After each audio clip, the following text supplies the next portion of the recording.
September 27th, 1944. 0530 hours. Tibbenham Airfield, Norfolk, England. The briefing room reeks of coffee, cigarette smoke, and tension. First Lieutenant John W. McLean sits in the third row, his leather, a two-jacket creaking as he leans forward, elbows on knees.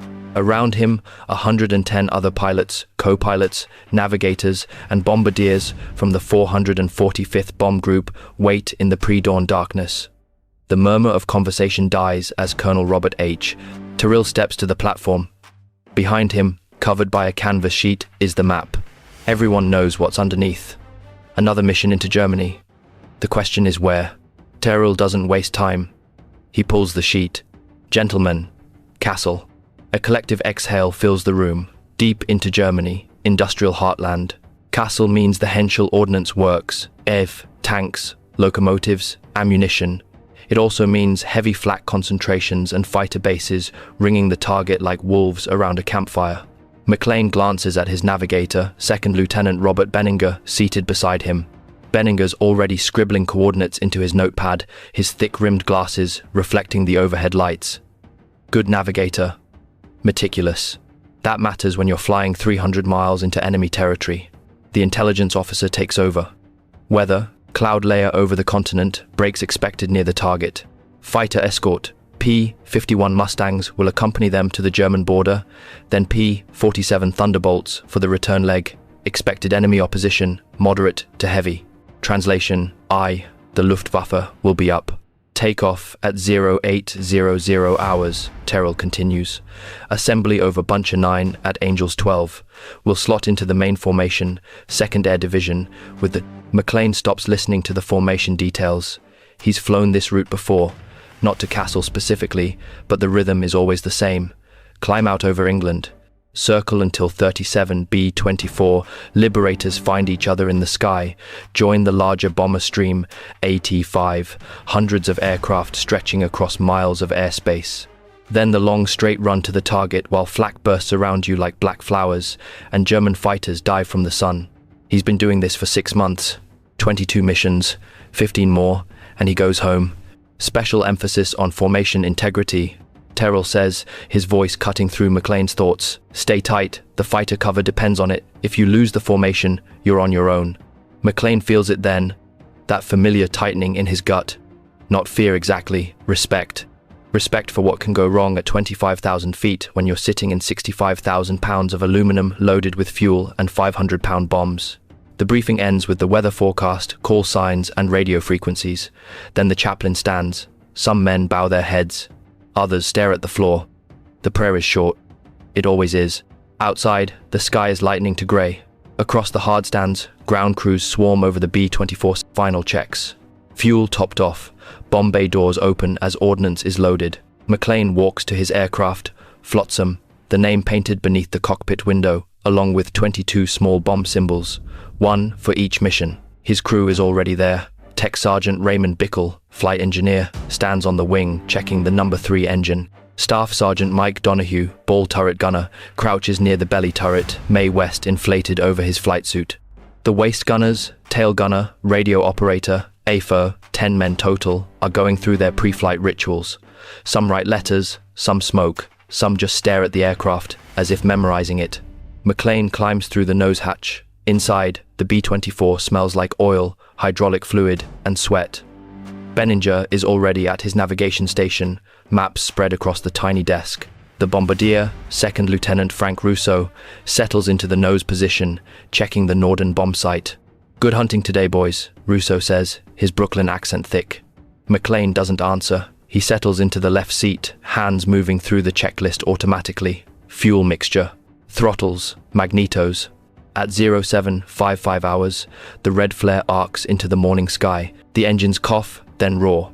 4 Pratt & Whitney R1000, 830 radials, each one screaming at 1100 horsepower. The noise is physical. It climbs through the fuselage, through the seat, into McLean's chest. He watches the instruments, oil pressure rising, cylinder head temperatures climbing into the green. Number 3, engine runs a little rough, always has, but Bickle gives him the thumbs up from the flight engineer's position behind the cockpit. Across Tibenham, 36 other B-24s shake to life. At 0800 hours, McLean releases the brakes. Flotsam lurches forward, tail wheel bouncing over the concrete taxiway. The aircraft ahead of him, Reluctant Dragon, piloted by Captain James Keefe, is already turning onto the runway. One by one, the Liberators queue up. Through the windscreen, the runway stretches out, 6,000 feet of concrete, disappearing into the morning haze. 37 B-24 circling over Buncher 9, a radio beacon near the coast, climbing through scattered clouds at 12,000 feet. The lead aircraft fires colored flares, green, green, red. That's the 445th signal. McLean banks left, slides Flotsam into position on Keefe's wing. Around them, the formation takes shape, a box formation, bold, aircraft stacked in altitude, staggered for mutual defensive fire. When it works, every gun can cover every approach. When it doesn't, aircraft collide or drift into each other's prop wash. It takes 40 minutes. By 0845 hours, the 445th Bomb Group is formed and climbing eastward. Navigator to pilot, Benninger's voice crackles through the intercom. On course, heading 090, rendezvous with main formation in 22 minutes. McLean clicks the mic twice. Acknowledgement. Below, the English Channel passes beneath them, grey water, white caps. At 18,000 feet, they hit the cloud layer, solid, white, disorienting.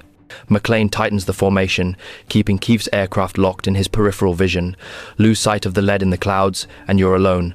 Formation integrity. That's what Terrell said. The 2nd Air Division, 3rd Division, escorts weaving overhead.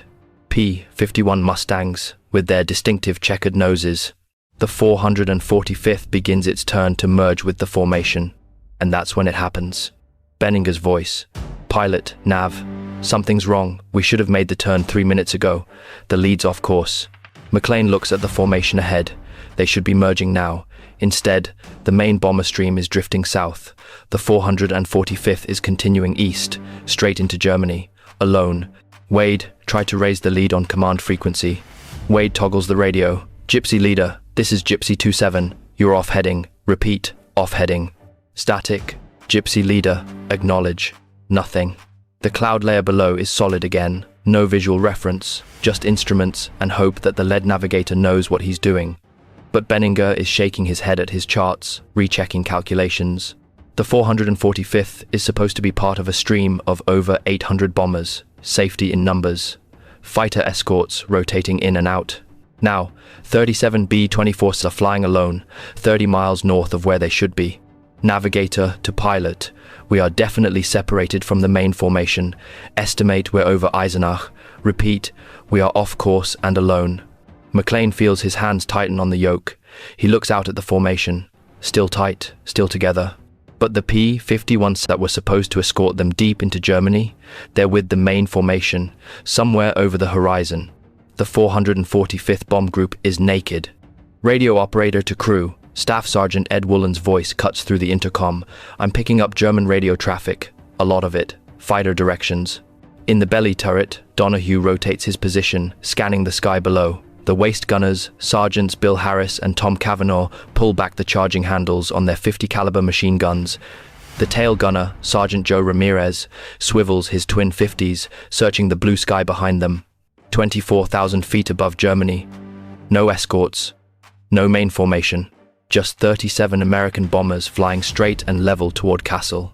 And somewhere below, German radar operators are watching their screens, seeing a small, isolated formation, a gift.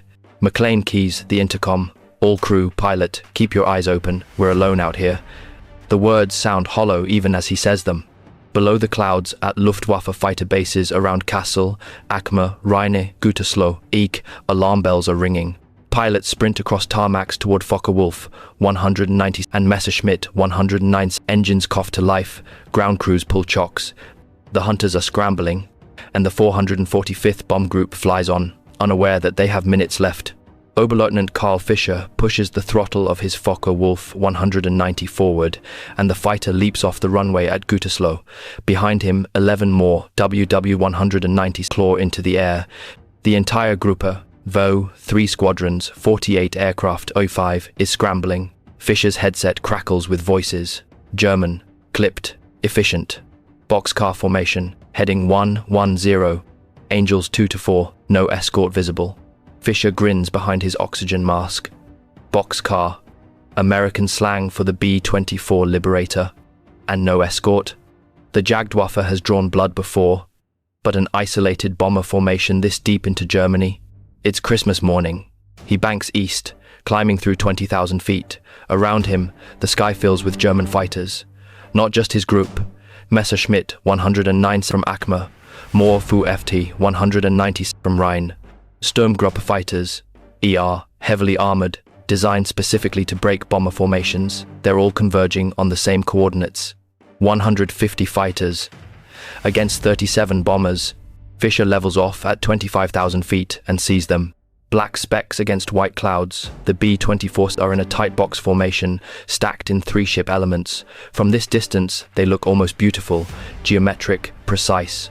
Sunlight glints off aluminum skin and perspex gun turrets. Fisher counts them quickly.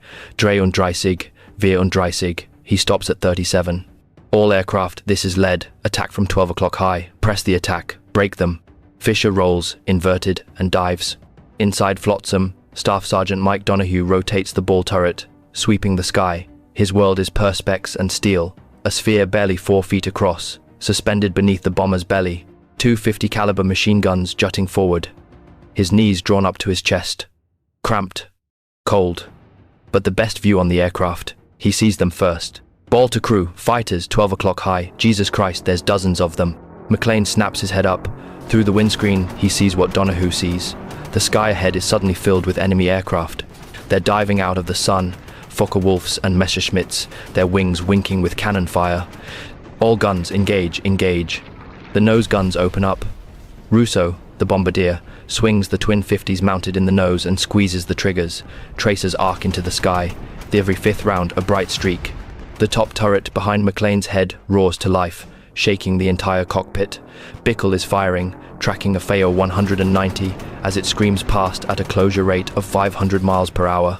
The first pass is a blur. Fighters everywhere. They come from every angle. 12 o'clock, 2 o'clock, 9 o'clock. The air fills with tracers, cannon shells, and the smell of cordite. A Flock 190 flashes past Flotsam's right wing, so close McLean can see the pilot's face. Then it's gone. Tail to crew. They're coming around again, 6 o'clock level.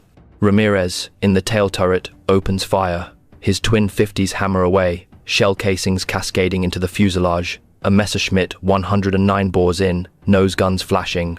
Tracers walk up the B-24's tail. Metal shrieks. Something hits hard. A cannon shell punching through aluminum. The aircraft shudders. We're hit.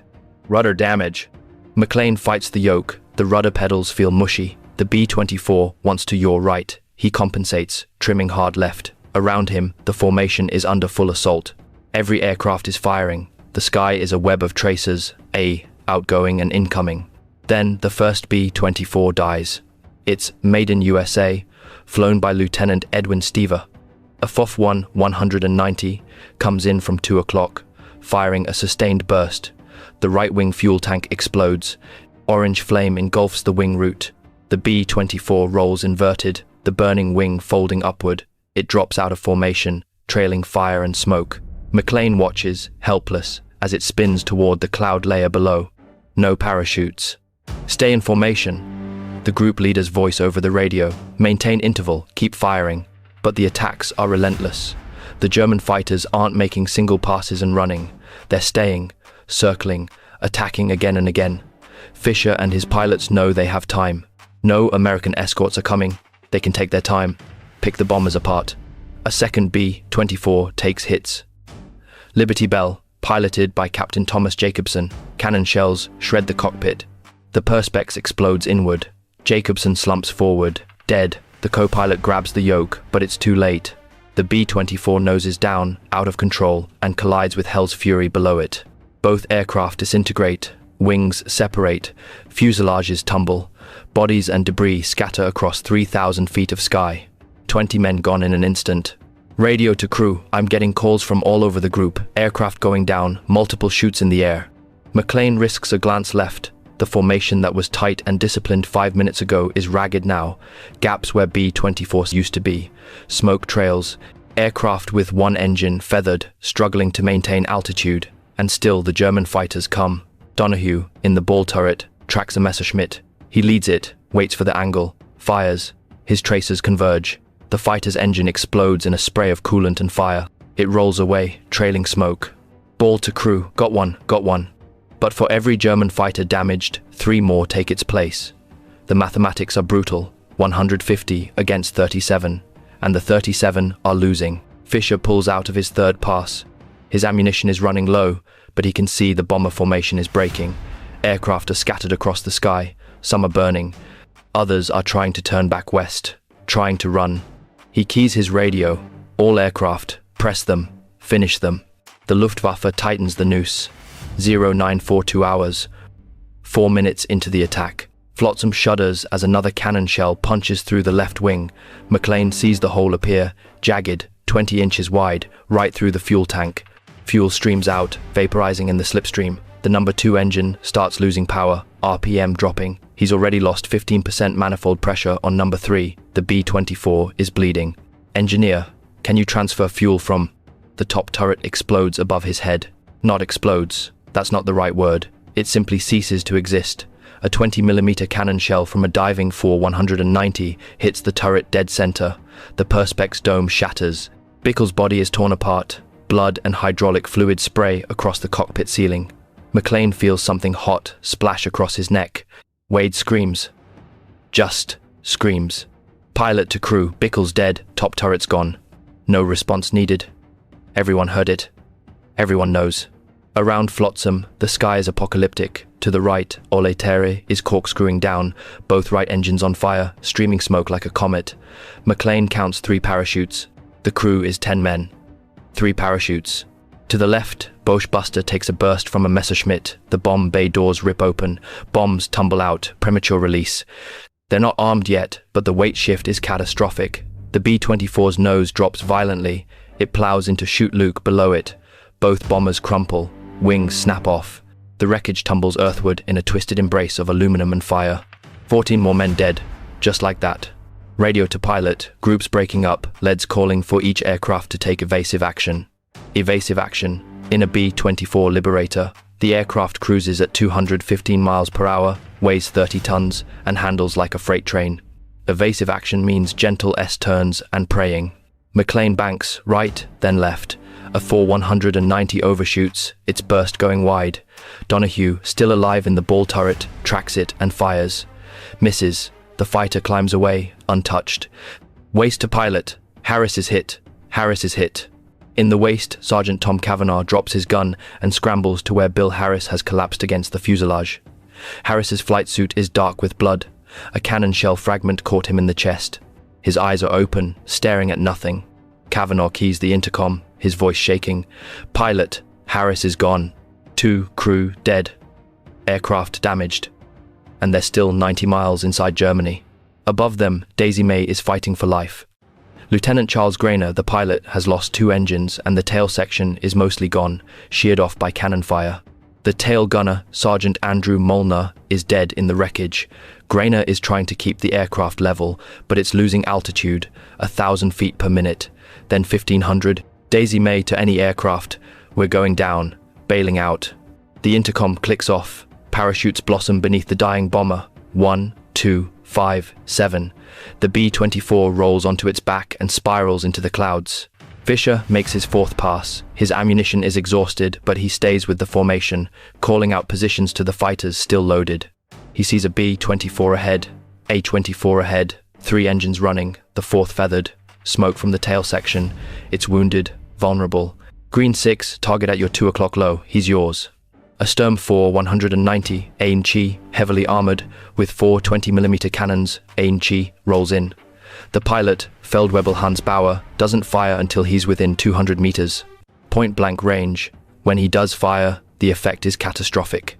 The B-24, A, Fancy Nancy, comes apart. The entire nose section separates. The co-pilot, still strapped in his seat, tumbles through the air. The cockpit is open to the sky. The pilot, Lieutenant Richard McDonnell, has time to register what's happening before the fuselage breaks in half behind the wings. The forward section, wings still attached, drops away. The tail section tumbles separately. 10 men riding 2 pieces of wreckage into the earth.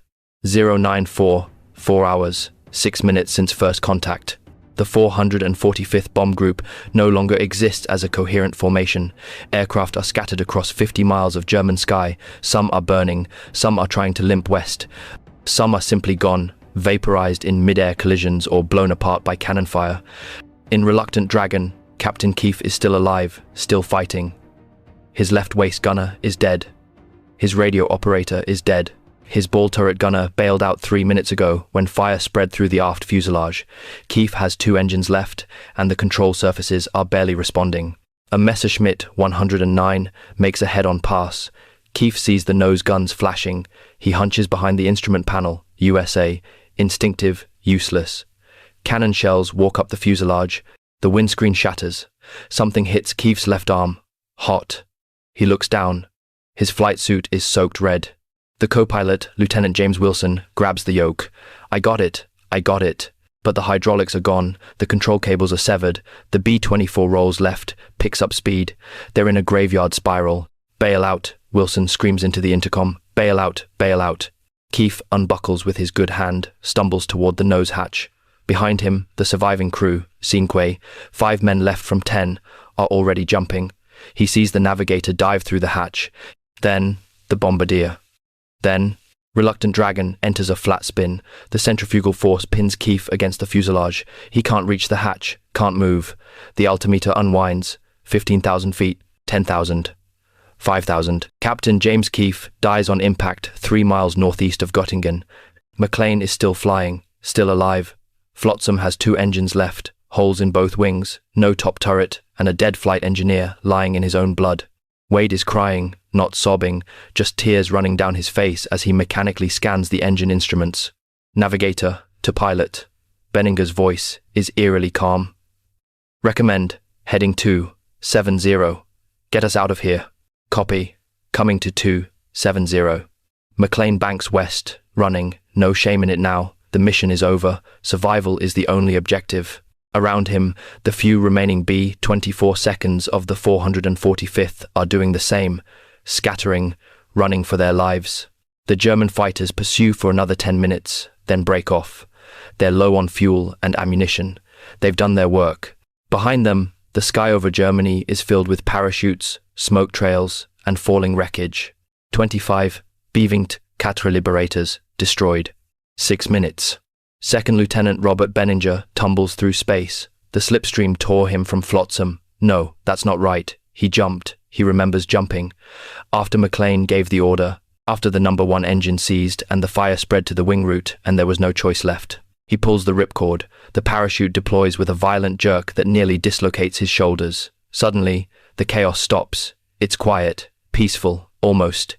He can hear birds. Below, the German countryside spreads out in neat squares of farmland and forest. It looks like a painting. Then he sees the others. Parachutes everywhere, dozens of them. White canopies drifting down across miles of sky. The entire 445th Bomb Group is falling to earth in pieces. Men and machines scattered across Hesse and Thuringia. Some parachutes are stable.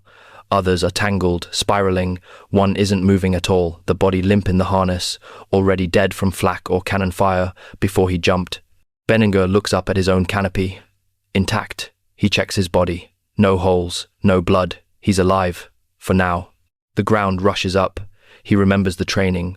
Feet together, knees bent, roll with the impact.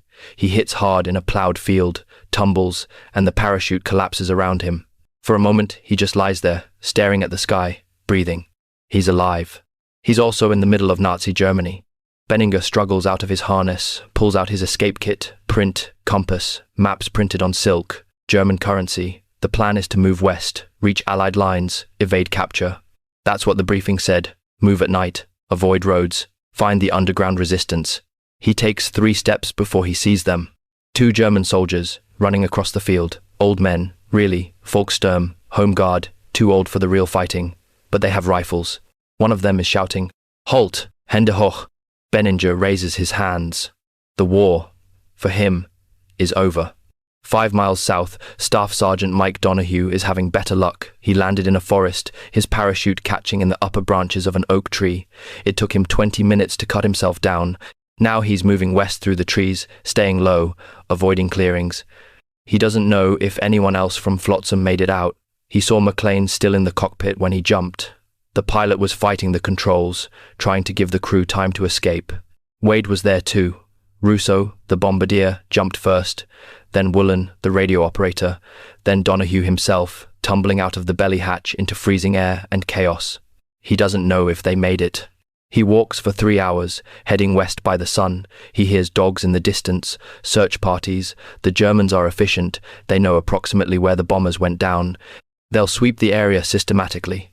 At dusk, Donahue reaches a small village. He's exhausted, freezing, and desperately thirsty. He sees a farmhouse on the outskirts, smoke rising from the chimney. A woman is hanging laundry in the yard. He has a choice: keep moving and die of exposure, or take a chance. He approaches with his hands visible. Bitte? Wasser?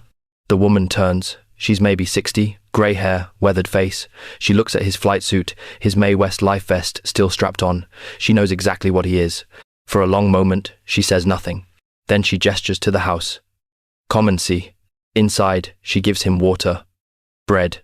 She doesn't speak English, and he doesn't speak German, but the message is clear. Hide in the cellar. Tonight. Tomorrow. She'll find someone who can help. Donahue descends into the cellar. It's cold, dark, and smells of potatoes. But he's alive. Above, the woman returns to her laundry. 10 minutes later, her husband comes home from the village. She tells him about the American in the cellar. The husband is silent for a long time. Then he walks to the village constable's office. The next morning, Donahue is arrested by Wehrmacht soldiers. Not everyone is captured. Lieutenant George Koller, co-pilot of Mizpah, evades for 16 days. He moves only at night, sleeping in barns and forests during the day. A French forced laborer gives him civilian clothes. A German priest gives him food and doesn't ask questions. He crosses into Belgium, makes contact with the resistance, and is smuggled through the line to American forces in December. He's one of 6 men from the 445th who successfully evade capture.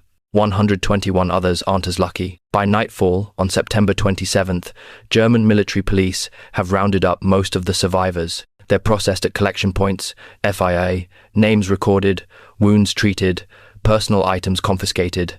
Then they're loaded onto trains. Destination: Stalag Luft III, the POW camp in Silesia. In the processing center at Kassel, Benninger sits on a wooden bench with 40 other captured airmen. Some are from the 445th, others are from different missions, different groups. All are exhausted. All are trying to process what happened. A young German officer, speaking perfect English, addresses them. You will be treated according to the Geneva Convention. You will be given food and medical care. You will be transferred to a permanent camp tomorrow. Someone behind Benninger mutters, "At least we're alive." But not everyone is. Back at the crash sites, German work parties are recovering bodies from the wreckage. Americans killed instantly in explosions or mid-air collisions. Men who died in the cockpits, still strapped into their seats. Gunners who went down with their aircraft, firing until the end. 118 men of the 445th Bomb Group died on September 27, 1944, in 6 minutes of combat, the greatest single mission loss in 8th Air Force history. Tybenham Airfield, England. 1730 hours. The control tower officer sees them first, specks on the western horizon, limping home. He counts. 1, 2, 5, 8. He keeps counting, stops at 12. 12 B-24 returning. 37 went out. The first aircraft to land is Stevanovich II, piloted by Lieutenant Stanley Stachon. The B-24 has one engine feathered. The tail section looks like Swiss cheese, and the left landing gear won't fully extend. Stachon brings it in hot, touches down hard. The aircraft veers left as the damaged gear collapses. It skids off the runway in a shower of sparks and comes to rest in the grass. The crew evacuates, all 10 men alive. They're the lucky ones. One by one, the survivors land. Flotsam isn't among them. McLean managed to keep it flying for another 30 minutes after Benninger bailed out, but the wing fire spread. He gave the final order to abandon aircraft at 12,000 feet over Belgium. 8 men jumped. McLean and Wade waited until the last possible moment, then followed. Flotsam crashed in a Belgian field. Empty. By 1800 hours, all the aircraft that are coming back have landed, 12 out of 37. Some are so badly damaged they'll never fly again. Ground crews swarm over them, counting holes, assessing structural damage. One B-24 has over 300 bullet and cannon shell holes. The tail gunner is dead in his turret, killed by flak on the return flight after surviving the fighter attack. The hardstands are empty. Reluctant Dragon, Maiden USA, Liberty Bell, Boach Buster, Shoot Luke, Altare, Daisy May, Fancy, Nancy. The names march through squadron leader Thomas's head as he walks the flight line. 25 aircraft, gone, 250 men. Some are prisoners, some evaded, some are bodies in wreckage scattered across Germany. At 1,900 hours, the debriefing begins. The surviving crews sit in the same briefing room where they received the mission orders 13 hours ago. They look like ghosts, flight suits torn and blood-stained, faces grey with exhaustion and shock. Some are wounded, bandages visible under their jackets. All are trying not to think about the empty chairs. Colonel Terrell stands at the front. His face is stone. Gentlemen, I need to know exactly what happened. Lieutenant Stacken speaks first. His voice is flat, emotionless. We lost the main formation, navigation error. By the time we realized it, we were too far north. When the fighters hit us, there was no escort, no support. They just kept coming. Another pilot. There must have been 100 of them, maybe more. They didn't break off. They stayed with us for the entire attack. How long? Terrell asks. 6 minutes, maybe 7, from first contact to when they broke off. Terrell writes this down. His hand is steady, but his jaw is clenched. Casualties. The intelligence officer has been making calls, checking with headquarters, coordinating with rescue services and the Red Cross. He reads from his notes. Confirmed aircraft lost, 25. Status of crews, W2, 118 killed in action, confirmed or presumed, 121 missing in action, presumed captured, 17 wounded, 6 successfully returned to base. The math is brutal. Out of 370 men who took off this morning, only 132 are accounted for and free. 2/3 casualties. In one mission. Someone in the back of the room vomits. No one reacts. Terrell continues. There will be a full investigation. 8th Air Force has already dispatched a board. They'll want statements from all of you. In the meantime, he pauses, struggling with the words. In the meantime, we continue. We have a mission tomorrow. We will honor our missing by completing the job. But everyone in the room knows the truth. The 445th Bomb Group has been gutted. It will take weeks to receive replacement aircraft and crews. Some of the men in this room will never fly combat again. Medical discharges, psychological trauma, rotation home. The debriefing ends at 2,100 hours. The crews disperse into the October night. In the barracks, personal effects are being collected. Letters, photographs, watches, wedding rings. Everything that belonged to the missing men. It will be catalogued, stored, and eventually shipped to next of kin. In McLean's footlocker, they find 23 letters to his wife, dated but never sent. He planned to mail them all when he finished his tour.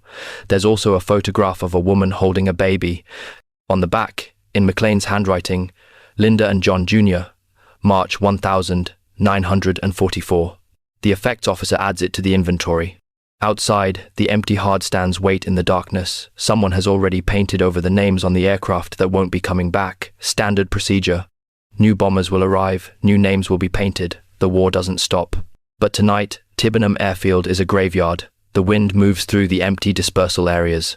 In the control tower, a young officer looks out at the field and thinks about the 37 bombers that took off this morning. Only 12 came home, and some of those will never fly again. The official investigation takes 3 weeks. The US AAF Accident Investigation Board interviews survivors, examines after-action reports, and reconstructs the mission timeline with ruthless precision. Their conclusion is damning in its simplicity. Navigation error. The lead navigator of the 445th Bomb Group, flying in the command aircraft, made a critical mistake during the assembly over England. When the formation entered the cloud layer at 18,000 feet, he miscalculated the turn to merge with the main bomber stream. Instead of correcting when they broke through the clouds, he continued on the erroneous heading. By the time anyone realized the error, the 445th was 30 miles north of the main formation and too deep into Germany to safely abort. The group leader made the decision to continue to the target. Kassel was only 50 miles ahead. They would drop their bombs and rejoin the stream on the return leg. They never made it to Kassel. The Luftwaffe fighter controllers at Diehl and Stade had tracked the isolated formation on radar. With the main Allied bomber stream occupying most of the available German fighters, the small group of B-24 seconds, alone and unescorted, 2 SB-2s, was too tempting a target to ignore. Every available fighter within range scrambled. Oberleutnant Karl Fischer, in his post-war testimony, estimated that 150 German fighters participated in the attack. American survivors estimated even higher numbers, some said 200. The actual number will never be known with certainty, but the result is undisputed. 25 B-24 Liberators destroyed in 6 minutes. 118 killed in action. 121 captured. It remains the greatest single mission loss in 8th Air Force history. No other bomb group suffered such catastrophic casualties in a single engagement during the entire war. The 445th Bomb Group was reconstituted, new aircraft arrived from the States, replacement crews were assigned from the replacement depots. By November, the group was flying combat missions again, but it was a different unit. New faces, new bombers, the institutional memory of that September day carried only by the survivors. The navigation procedures were changed. The 8th Air Force implemented new protocols. Multiple navigators cross-checking positions, mandatory radio checks with division headquarters every 15 minutes, stricter formation discipline. The lessons were written in blood. John McClane survived. He was captured by Belgian resistance after parachuting from Flotsam and was hidden until liberation in September 1945. He returned home to Linda and John Jr. He never flew again. In 1987, he attended the first reunion of the 445th Bomb Group survivors in Dayton, Ohio. He met Robert Benninger there. Both men had survived the war as POWs. They shook hands and didn't speak about Kassel. Some memories are too heavy. Mike Donahue, the ball turret gunner who spent 16 months in Stalag Luft III, returned home in 1945. He married, raised 4 children, and worked as a machinist in Detroit until retirement. He never spoke about the war to his family. When his grandson found his Purple Heart in a drawer and asked about it, Donahue said only, "I was lucky." Lieutenant George Koller, who evaded capture and returned through the underground, flew 12 more missions before the war ended. He survived. In 1991, he returned to the village in Belgium, where the priest had hidden him. The priest was long dead, but the church was still there. Koller left flowers and an American flag. Of the 121 captured, all but 3 survived the war. Those 3 died in captivity. FNA, 1 from wounds, 2 from disease. The survivors were liberated when Allied forces overran the POW camps in the spring of 1945. They came home thin, scarred, but alive. The 118 killed are buried in military cemeteries across Europe, some in the Netherlands American Cemetery at Margraten, others in the Luxembourg American Cemetery. A few were returned home at their family's request. Their graves are marked with white crosses or stars of David. The stones give name, rank, unit, and date of death. The 27th of September, 1944, all of them. The 445th Bomb Group Association was founded in 1978 by survivors and family members.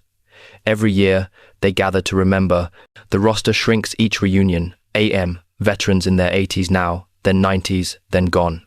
The last surviving crew member of the Kassel mission, Technical Sergeant Frank Bertram, died in 2012 at age 91, but the memory endures. In Kassel, Germany, there is a small plaque near the site where Reluctant Dragon crashed. It was placed there by the city in 1994, the 50th anniversary. It reads, in English and German, in memory of the American airmen who died here, the 27th of September, 1944. They fought for freedom. The mighty 8th Air Force Museum in Savannah, Georgia, has an exhibit dedicated to the mission. Photographs of the crews, a piece of wreckage from one of the downed B-24 seconds, and a map showing the intended route in blue and the actual route, the fatal navigation error, NR, in red. The lines diverge over England, they never converge again. Visitors stand in front of the exhibit and try to comprehend. 25 bombers, 6 minutes, the numbers are abstract, but the faces in the photographs are not. Young men, most in their early 20s, they smile at the camera, confident, invincible, they don't know what's coming. The exhibit includes one of McClane's unmailed letters to his wife. The museum acquired it from the family. It's dated September 26, 1944, Embry, the night before the mission. It reads, Dearest Linda, 22 down, 15 to go. Maybe I'll be home for Christmas. Give John Jr. a kiss for me. All my love, Jack. He never mailed it. The next morning, he was flying toward Kassel. What lessons endure? That war is unforgiving of mistakes.